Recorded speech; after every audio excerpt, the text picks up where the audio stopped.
105 minutes until the aerial bombing of Undisclosed. It appeared the feds left behind anything that would take more than 5 minutes to load onto a truck. Boxes of medical supplies and biohazard suits and filters for biohazard suits and every other thing lined the main hallway, abandoning the evacuation. Halogen work lamps were set up on stands here and there, a few of them still on, blasting bluish beams through the shadows of the huge corpse of a building. We pushed the front door closed and dragged a huge metal cabinet in front of it. Out of breath, I said, "We could have relocked that door, but somebody blew a hole in it." "I'm sorry, Princess. And by the way, those shotgun shells in the RV, they weren't there waiting for us because a guardian angel dropped them from the sky because you needed help. They were there because somebody else, somebody who believed in being prepared, paid for them with their own money. Keep that in mind the next time you get yourself in a bind, and somebody is there for you with bail money or a sofa to sleep on. It isn't providence, it's generous people who work hard jobs to buy things you can take." We were jogging down a main hallway now, heading deeper into the building. John said, "Search one of these crates, see if you can find some fucking antidepressants." All right. Seriously, it's an emergency. I'll cram them down the barrel of the gun and blow them right into your brain." We moved in silence for a moment, and I said, "How do we screw this all up so badly, John?" He shook his head. "We always find a way." We had to stop to climb over a knocked-over pile of plastic storage bins in the hall. I said, "Damn, the feds left in a hurry. They got overrun? By infected?" "Not exactly. I told you Falconer had to spring me out of here. We had to blow a huge hole in the wall to do it. They had us in like a big gymnasium, and we saw a couple of liquid oxygen tanks along the wall, and we're like, let's blow this shit up and get the hell out of here." It worked, but I guess in the confusion a bunch of the infected they were holding here got loose, and they decided to just leave town and let the situation sort itself out.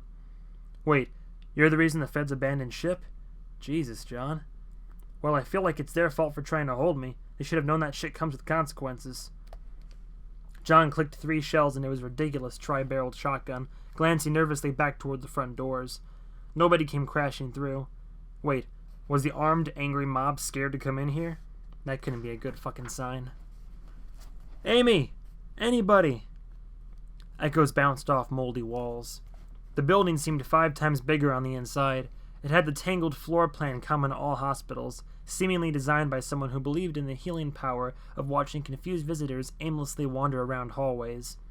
It didn't help that all signage in the place had faded or been stolen or painted over with graffiti. We came to a T in the hall. I said, "Which way? When I was here earlier, Hey!"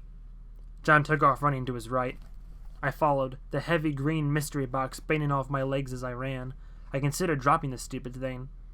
What did you see? John!" We skidded to a stop at the end of the hall. "I saw somebody." "Was it a person?" He shook his head, in a way that meant he didn't know. "Are you sure you saw them?" "Is that an elevator?" It was, down at the end of the hall. The doors were closed. "Probably no power to it, though, right?" I said, "I think you might be wrong. I rode in it. They had me down in the basement for a while." "They did? You didn't tell me that. What's down there? Surely nothing worth complaining about, or else you would have brought it up by now." "Don't know. They had me knocked out the whole time and then put a bag on my head when they hauled me back out to go to quarantine.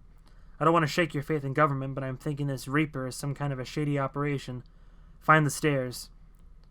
There was no need to debate getting on the elevator. Thanks to rule number 1, I mentioned just a moment ago, you get on one of those things and you're sealed up and somebody else is controlling where you go. All of these rules were learned from terrible experience. John said, "Boom, stairs, right over there." We jogged toward the stairwell door, and at the exact moment John's hand grabbed the handle, the elevator dinged behind us. We heard the doors slide open. From behind us, a tiny voice said, "Walt?"